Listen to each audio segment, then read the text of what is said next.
Good morning, good afternoon, or good evening, wherever you are in the world, and welcome to the Sales Players Podcast.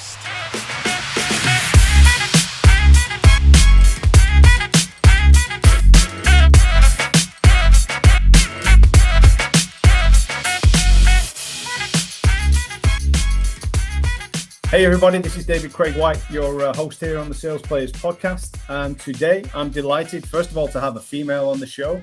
Yes, finally. Switching it up. Today I'm welcoming Casey Carnevale. I know I've pronounced that right because we just did a bit of training. Got it. Funnel filler, opportunity setter, and goal crusher, and director of revenue at SellX. Thank you for joining us, Casey. Yeah, of course. Happy to be here. Yeah, and I think also actually probably the first person on the show as well who's in the US. Oh, look at how special that is. So yeah, I think we've done Australia so far, done a few UK ones, Denmark as well, I think. But yeah, first one so far on the US. I've got plenty on the list, but you're definitely coming first. to you live from Cleveland, Ohio. Mm-hmm. Yeah. All right, cool. So today, Casey, as we've agreed, I came across your profile actually because you was on I think you was on a live cold calling event. Yeah. With a few people a few weeks back. I can't remember which one it was exactly, but that's how I came across your profile. I tried to watch the first sort of 15, 20 minutes of that show, and I was also like, oh, a woman, a female. We need a female on the show. And of course, so I took a look at your profile, sent you an invite, and we finally made it happen after a bit of back and forth on the calendar.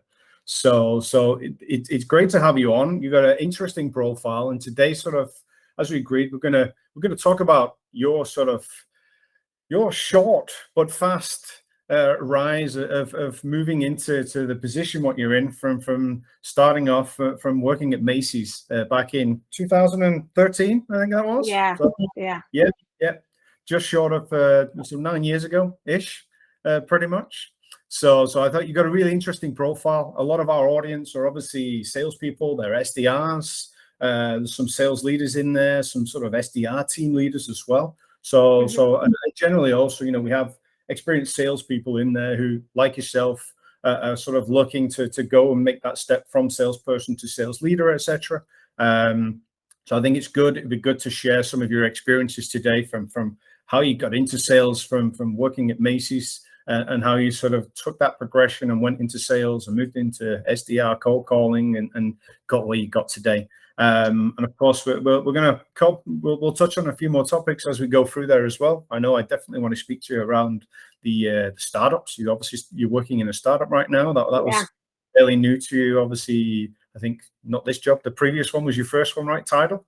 So of course, and that's also interesting. We've got a lot of tech sales people as well who sort of follow us. So it's always nice to get some experiences and shared knowledge from people in the same space. So yeah, let's start. Give us a bit of an intro to yourself. First of all, obviously who you are, where you're from, kind of done that already. The company where you work at, give you a little 30-second spiel so we know sort of my elevator pitch about SellX. I can do that. Well, David, thank you so much for having me on. It definitely is an interesting world that I have found myself in, right? So starting out of college, working for Macy's, I was in like their executive development program. I was going into management, retail, writing on the wall there with, brick and mortar is not as successful as it used to be. Fast forward here to SellX, I'll fill in the blanks for the in-between. But SellX is a sales enablement platform with a BDR marketplace attached. So you think of an outbound lead gen company where, folks are setting appointments for you. So that's definitely one factor of what the platform can do, and gives you total visibility kind of into your campaign and what's happening. But we also can be used from strictly like a learning platform as well, figuring out who your ideal client profile is, like how large is your TAM? What verticals should we be reaching out to? So we're really more of that testing lab portion with that BDR marketplace attached. 270 some BDRs working on the platform. It's going to change how folks think about sales. We're already seeing that, and we've been live since April. So Cool. the platform's awesome. It's a wild ride being in a startup for sure. All right, cool. So we'll obviously dig in a bit more to SellX and title and things like that now. But I always like to start from the beginning. First of all, I mean, you said obviously you studied first. You did a bachelor's there, and then you moved into obviously your first job. Did you intend on moving into sales, or are you just another one of those of us who just landed there by accident? Oh my gosh, landed by accident. So I was a communications major. I kind of fell into working at Macy's within that executive development program, and then left there, and I was like, what do I want to be when I grow up, right? I still ask myself that, I guess, today. Yeah. I asked that in screening calls with people. What do you want to be? Still waiting to be a grown-up, still waiting to figure out what I want to be. So I went into recruiting. I worked for an IT consulting firm. And then the natural progression there was into a sales role. Yeah. And I was like, I don't really know like what I'm doing, right? And there weren't tools there to set me up for success, which then I'm like, well, is sales for me? Like, what else do I do? Right? Like, this is what everyone's been telling me for like, 2 years, that this is the progression. And then I get there, and then it's kind of like, I'm so inexperienced that I didn't even know where to start at that point, which in sales, it's scary, right? Like, you're like, what do I do? How do I get there? What are the tools? And there weren't like the resources. LinkedIn wasn't what it is today. Like, it was like, you'd read a book, like read a book, like that's so foreign. People still read books today, obviously. But there wasn't like micro content, like really easy ways to like really get a hold of like how I should go about that. So I left there, and I was like, if I'm going to make it in sales, I should, really kind of find something that I'm going to cut my teeth at, that's going to be hard, and figure out if like this is something that I want to do. Yeah. So just to you went from Macy's, you did I take it you're obviously doing BTC there naturally, and then moved into a recruitment role in the other company. Like a lot of people say recruitment's like sales, so it's kind of like you say, maybe a natural progression because it kind of is in a way, right? What was, apart from sort of not having the tools there, that was your first step into a sales role. So when you moved from recruitment into that sales role, do you remember what some of those early challenges were? What you struggled with the most in that role? Because it still happens today. People still want to, even some tech startup companies, people still walk into a role there as an SDR and the first salesperson where there are no tools. There's of course resources in LinkedIn, like you say, you literally can't scroll further than 30 seconds without finding some sort of sales advice from someone, right? But there's still people out there walking into companies who maybe don't know that's there and don't have the resources. So it's more just to understand sort of like, do you remember what those first challenges were, how you overcame those? What was your biggest sort of early memory from that, apart from obviously lacking the tools to do the job? Yeah, and you're totally right. So I talk to a lot of founders today of startup companies that want to build their sales team, and they don't know where to start. They've never sold previously, so they don't even know how to equip this team that they're trying to build, right? So with my challenges from moving from recruiting into sales, and recruiting 100% is sales, right? If you can convince somebody to switch jobs, that's such more of a personal, right, type of sale than me trying to sell a platform to a company. So recruiting is definitely extremely hard, especially within the IT space.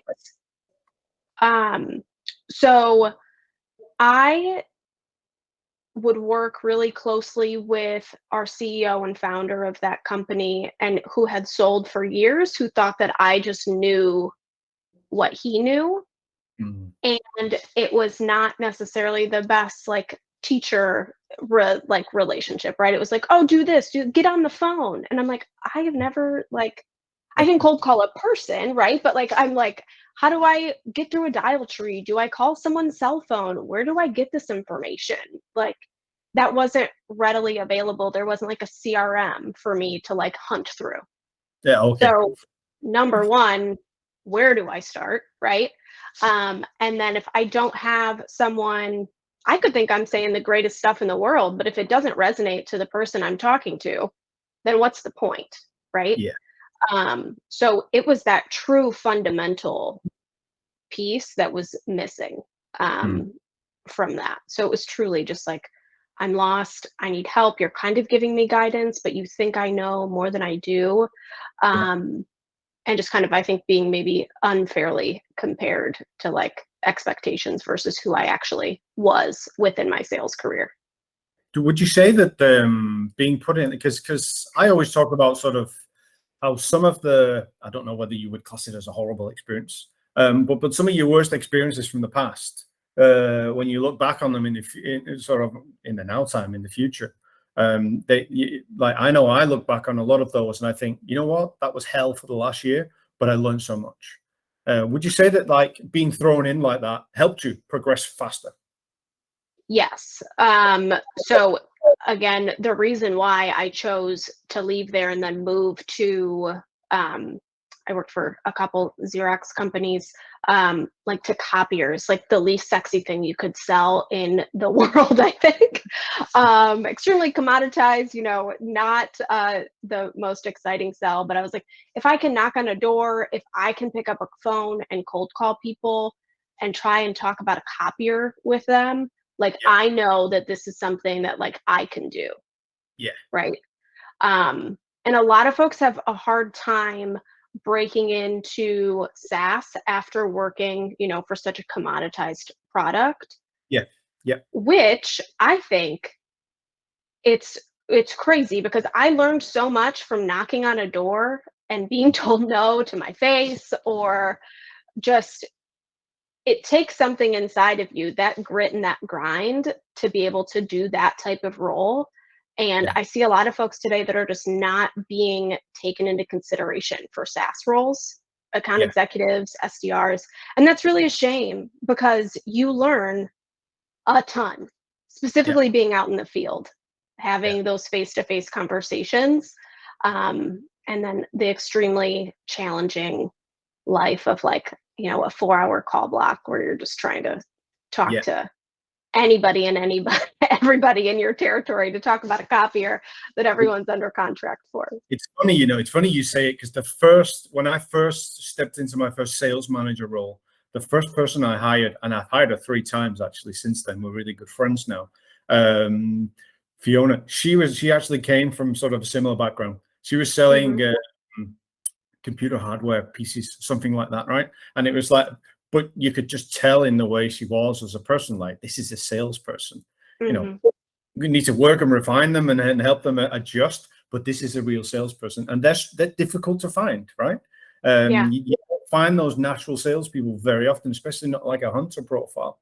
So it's quite interesting, and also the same with like, you get a lot of SDRs, at least here in Europe, like in particular, who, if you look back on the history, a lot of them did like 3 or 2 blocks of 3 months where they did volunteer work, where it was on the streets for charities like UNICEF or something. And you can say, I always like, if they went back for a second round, they did first 3 months and they went back for a second round, like it's always a good sign in a profile, even if their experience doesn't match up. If they've done that, you're like, this could be a good hunter. Yeah, So it's definitely more of an overall skill set versus, because if you're willing to do a tough sale, like, a copier sale, for example, that is you can translate that into anything. It's just you have to learn, right? Like you have to learn how to do a demo. Like never did I think that I would be, going and speaking about features and benefits and helping people with copiers, but like I learned that and I didn't enjoy that, right? It's not like a fun conversation.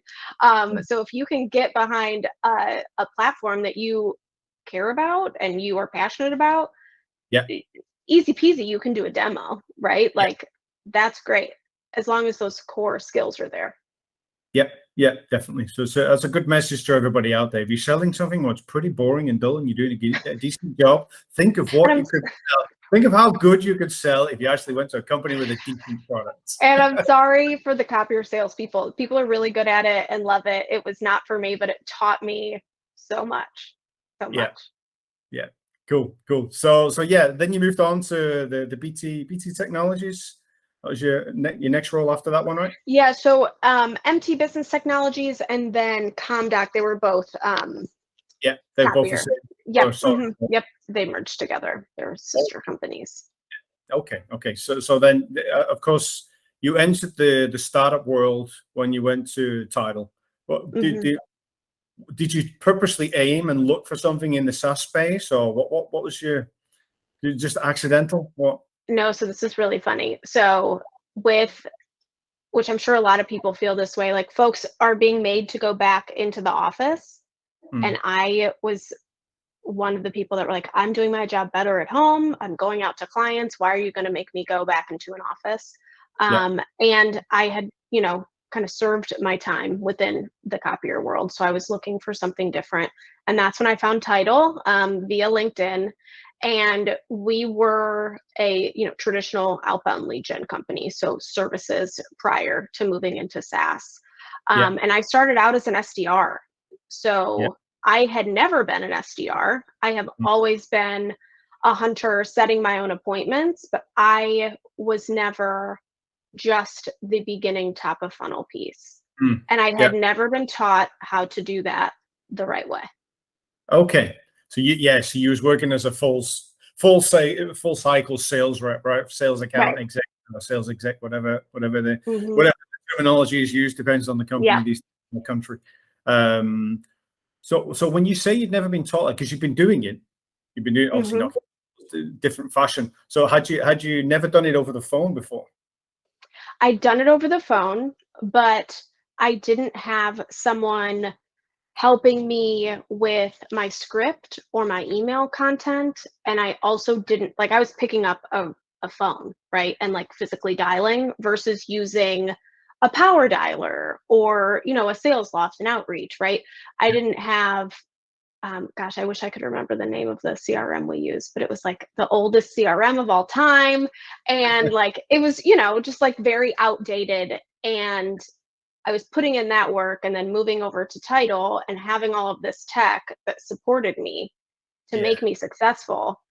And I think it was some like divine intervention that like I went to Tidal. Like I hated making phone calls previously, and I was signing up for a job that I was going to make 100, 200 calls a day, right? So something happened in the universe. I was supposed to go there. I was successful.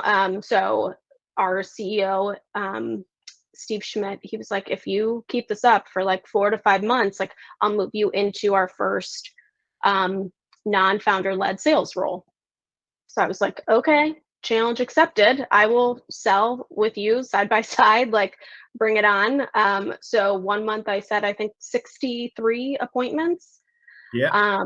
So that was, I think, still a record actually. I should have gotten a little trophy or something. But so then I transitioned into this director of revenue role at Tidal, sold with Steve, and was able to learn so much from him, but also I was still doing my own cold calling and setting my own appointments. So that's still a really big piece of my job today at SellX.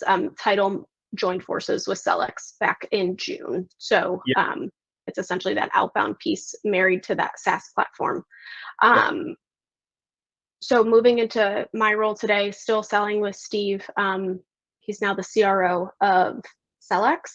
And now building out that team and working through all of the craziness that is working at a startup. It's been since June, I think it was 15th or 16th, and it feels like we've all been together for 2 years by now. Like everything happens like all at once at the same time, but it keeps every day really interesting.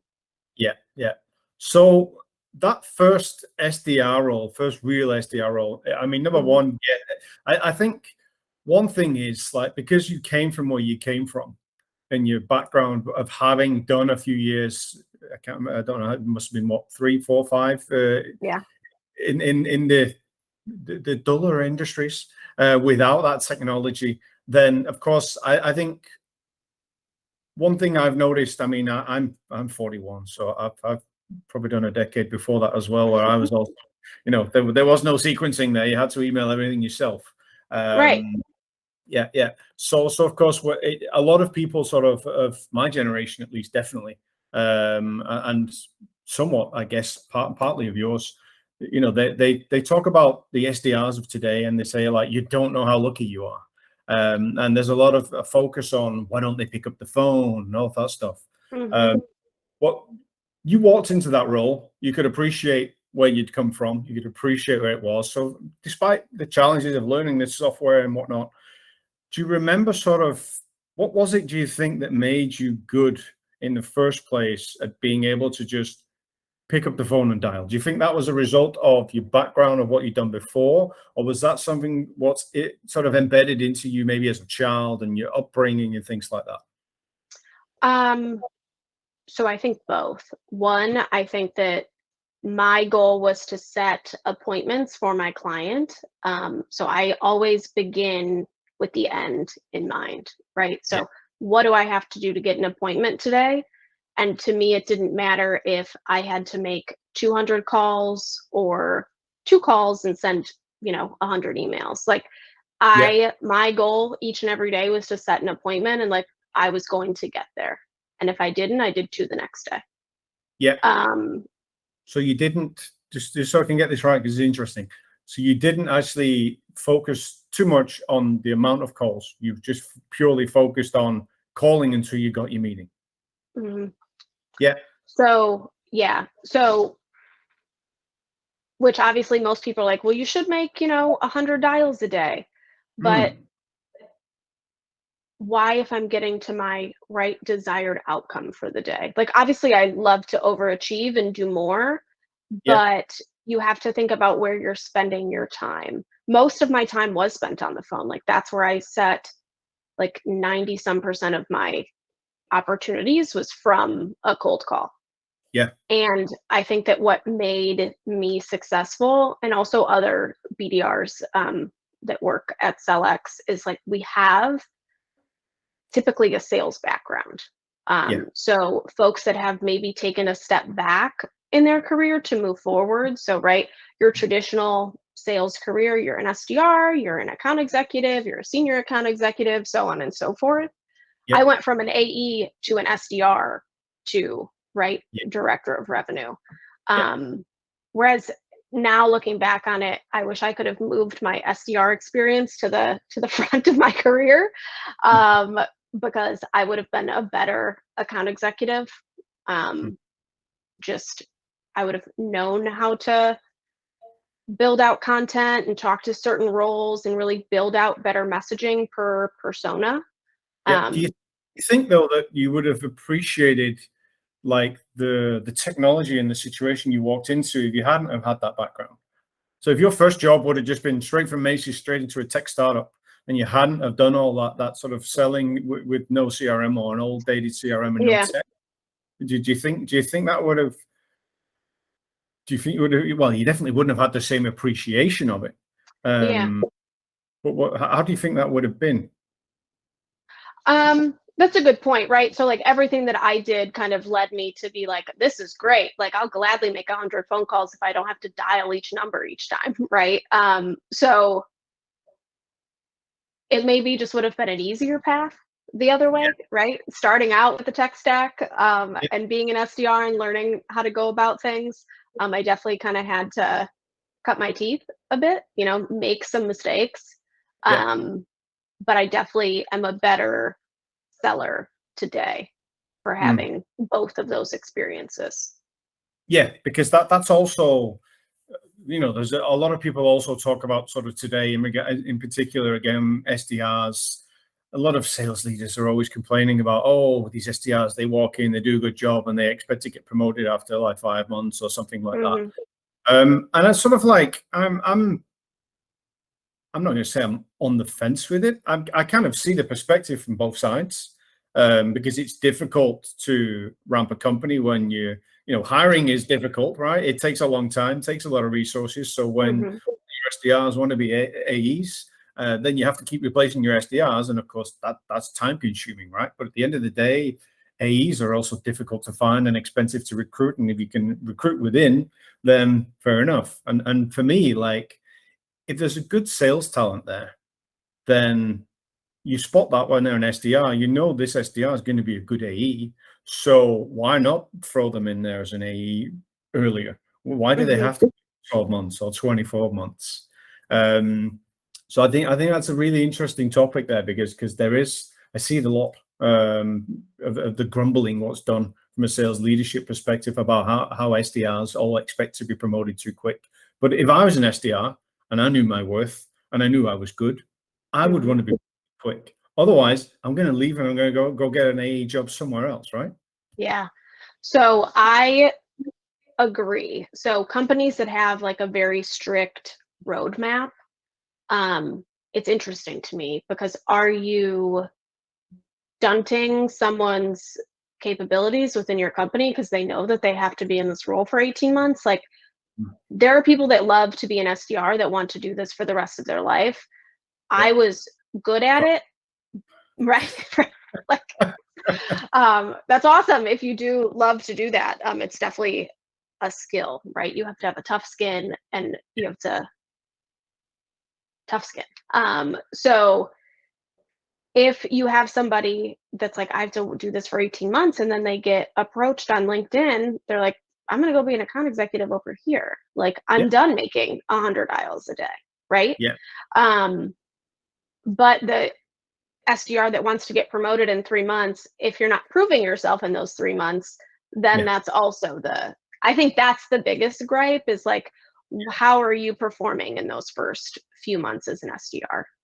Yeah. Because if you can't do that, set appointments for your AEs, then what do you want as an AE, right? You don't want yourself as an SDR. You want to then be able to have an SDR that's going to set quality appointments for you.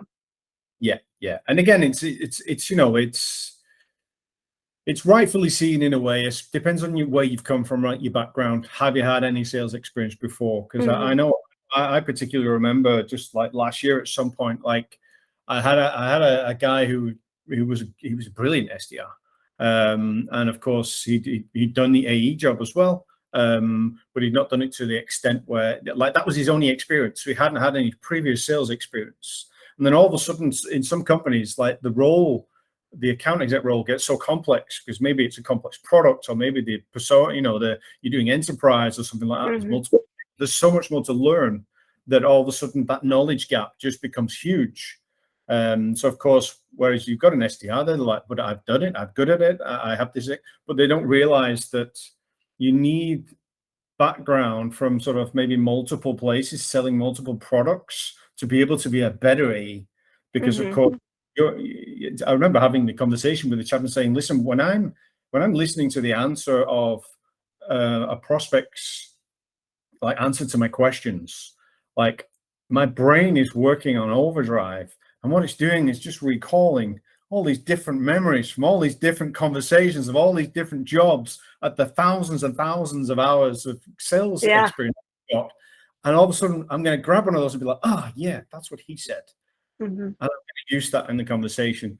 And if you've only done 3 months, 6 months, whatever, even 12 months in an SDR role, and you haven't had any previous sales experience, of course, you can be a good AE, but you can't be a very good AE at that point. It's going to take you a long time, I think. So, of course, I think there's definitely a balance, right? It's going off what. Fair enough. If you're good and you're going to be good, then be put into an AE role. Fair enough. But I think it's just also so long as you've got that humbleness, right, and that self-awareness of like, just because you got progressed quickly doesn't mean you're the best you can be. There's a lot more to learn, and you can get even better. I think that's the key thing, right? Because it's experience. That's where it comes in. It comes in on every single conversation, right? Because you're recalling conversations with prospects. Exactly. And I just had a meeting yesterday with the VP of sales, and honestly, most of the people that I talk with have never been an SDR. So it's, VP of sales, CROs, CEOs, and the VP of sale I was talking to yesterday, he was like, I was a BDR for 3 years. And I'm like, wow. Like, he's like, yeah, it's hard. And that, I think, then makes a really well-rounded sales leader. Yeah. Like, you have to have been on the front lines, really, going through that repetitiveness that is the SDR role, and appreciate that. And then going into that AE role, appreciating all of what that is, and then moving into a leadership role. So I think to be an effective leader. Yeah, definitely, because you don't get the respect from the team otherwise, right? Right. Yeah. Yeah. Yeah, it's massive. And I mean, I've also, I do sales training. I don't do it so much these days, but I've done sales training, and that was my sort of next step after I moved out of sort of sales leadership. I moved into sales training.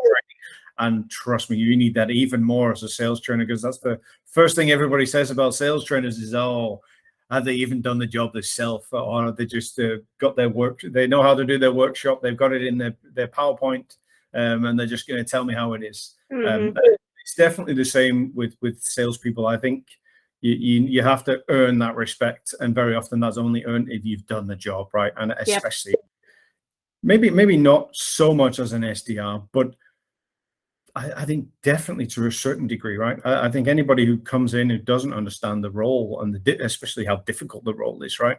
Then you're always going to struggle with that respect from the salespeople, definitely. So it's good.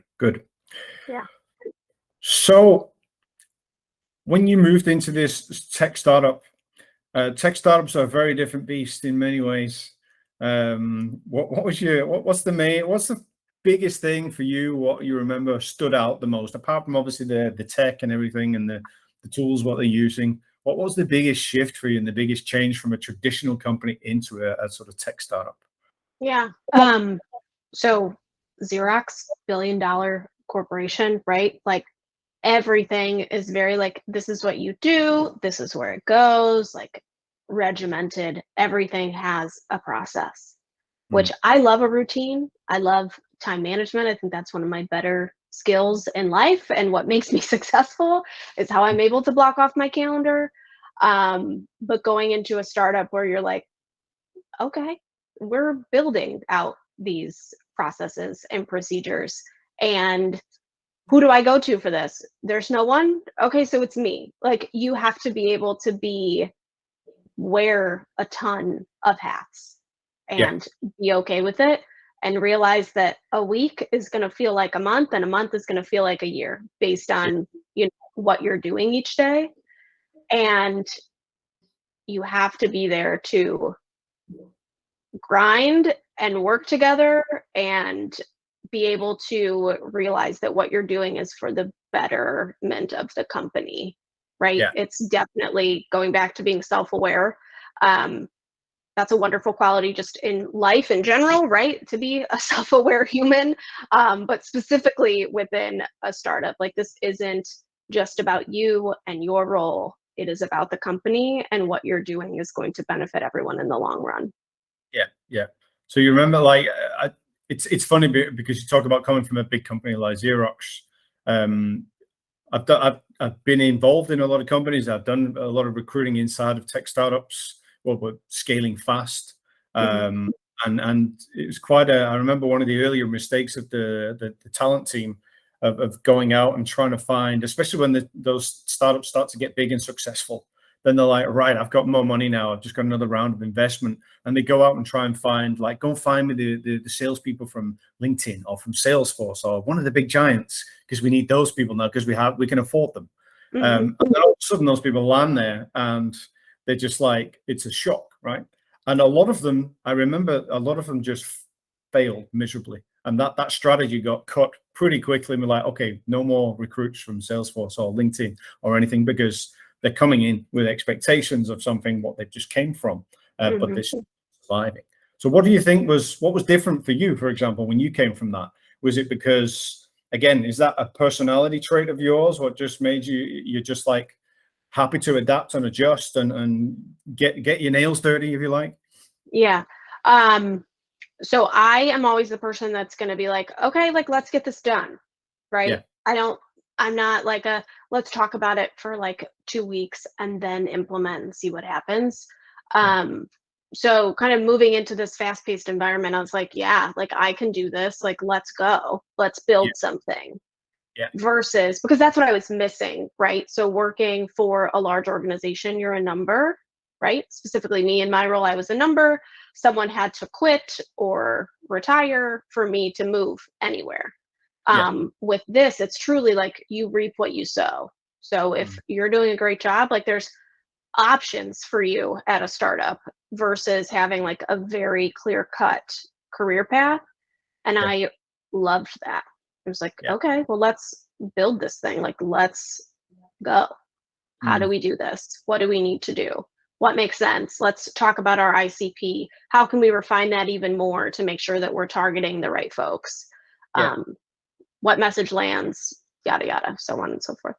Yeah. Yeah. So would you say so far in your career, sort of your defining moment has been when you did that switch and you joined Tidal? Yeah, Yeah. for sure. Yeah. And again, hated making phone calls, so I can't believe I signed up to be a BDR. My husband was like, "You're gonna do what?" I was like, "I don't know. I really like the guy." I was like, "I think it's gonna be good." I was like, "I've never worked for a startup," and he's like, "Okay, Casey, Yeah. No, whatever. Go ahead." Yeah, Figure it out. it's a lot of, you get a lot of marketing graduates who actually are interested in, and maybe they're studying sort of international business and marketing, whatever, and they actually come to a startup just to get experience of working in a startup. One of the easiest jobs to get, of course, sometimes is like an SDR, BDR role. Mm-hmm. So you get a lot of these marketing graduates who come out with a degree who've actually gone into a startup and they're in sales and all, and they're just like, yeah, I actually quite like this. And they carry on, and that's I think, yeah, it's very, very rare you speak to somebody who purposely went into sales. I think there's a few out there. Usually that's because their parents were salespeople. I was just gonna say that. Like, most people have been right around sales, and like they see like what that lifestyle's like. But like, I don't think my parents still know what I do. Right? Mom's like, I don't know what you do. I'm like, it's okay. It's okay. I really like it, Mom. I'm good at it. Thank you. It's supportive. It's all good, right?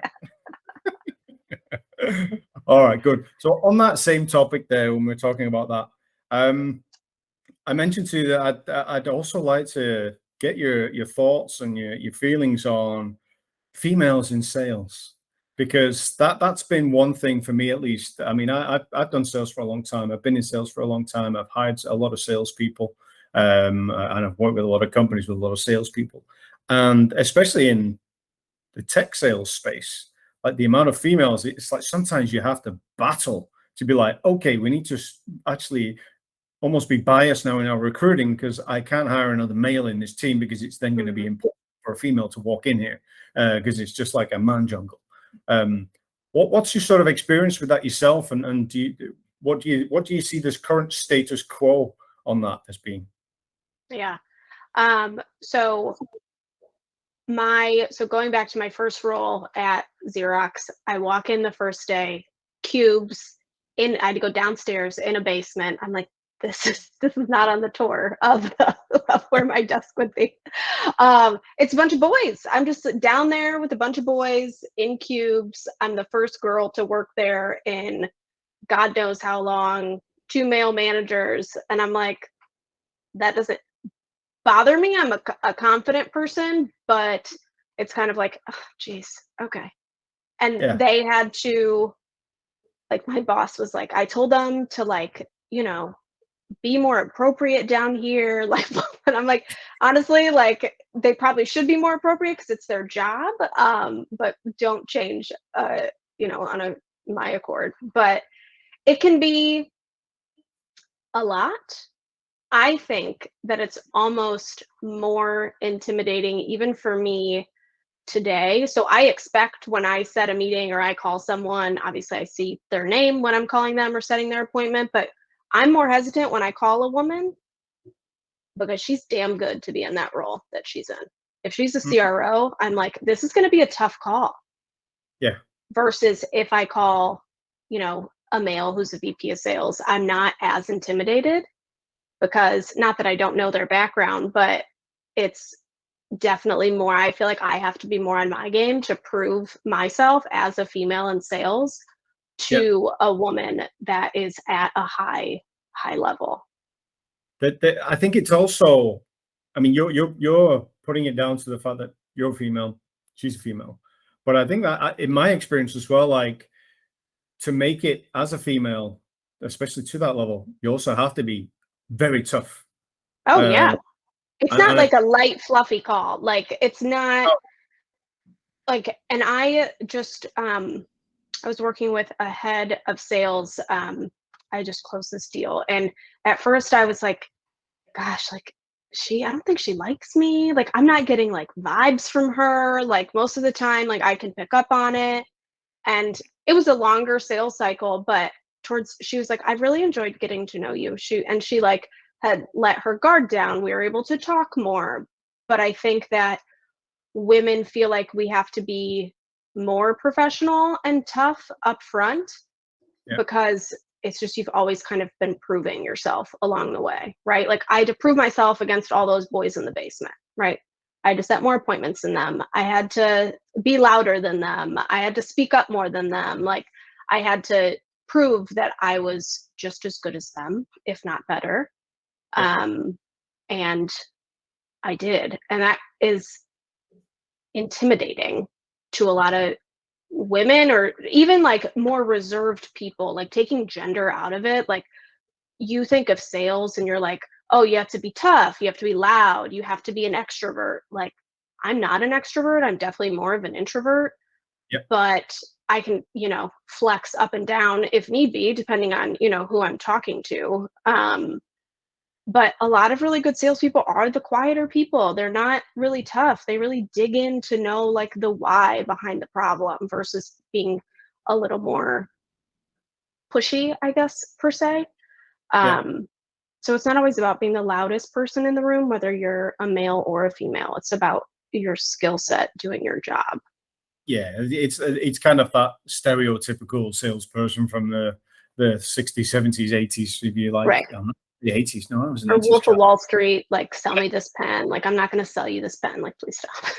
Exactly. It kind of lingered on for a long time, even when really it should have stopped, right? And of course, Hmm. then I think there's also it depends on the environment you walk into. There's also companies out there where that still is there because, of course, it's all about the leadership.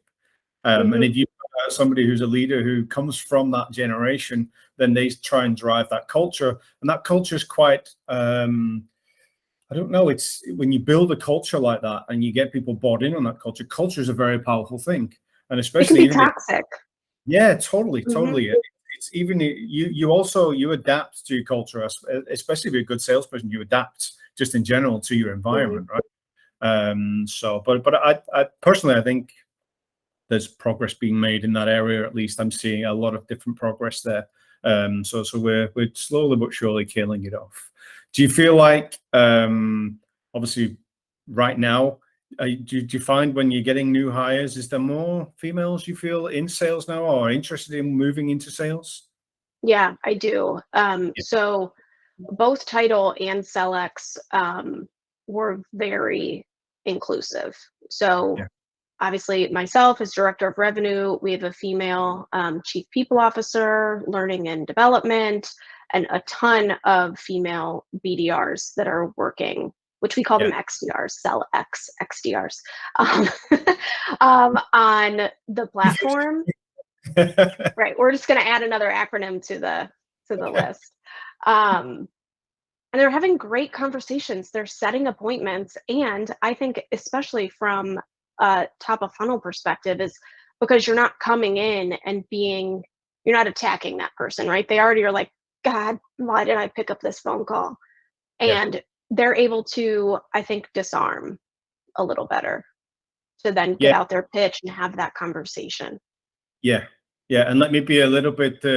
I'll tread on the line here. Is that I would guess also that a lot to do with that is the fact that most of the people they're calling are still males in those leadership roles. Yeah, Catches them off guard a little bit. yeah, yeah. Mm-hmm. Knew it. I knew it. I remember we used to do that in the office when we was in one of my, I think it was my first B2B cold calling job there, where we would, if we couldn't get through to somebody and we was failing, we would always try and change the gender of the person who called them. We were like, they won't remember Thursday. Try them again on Thursday. Hey, try and give them a call Thursday. Or even just changing the person sometimes would work. But if you change the gender of the person and had a female call, then all of a sudden they would get through, book a meeting. You'd be like, okay, cool. So it does have that disarming factor, definitely. So but cool. It's good to hear that sort of it's changing. You just get that vibe anyway, of course, especially on LinkedIn. You know, there's a lot of people on LinkedIn right now, a lot of SDRs building their brand. And I see a big difference there in the amount of females also getting involved in that, which tells me that, of course, it's changing a lot, even though it is still super difficult. And, you know, if you're recruiting that, I don't know, 70-80% of your applicants are going to be males. There's a shift there happening, which is good, going to be good for the future, I think, of sales in general as a profession. Yeah, and there are a ton of female just thought leaders on LinkedIn that like I've just personally reached out to because I just kind of want to know a little bit more about their background, or if I have a specific question, that are always more than happy to connect, do, you know, a 15-20 minute, you know, coffee in the morning to have a conversation and build out that network.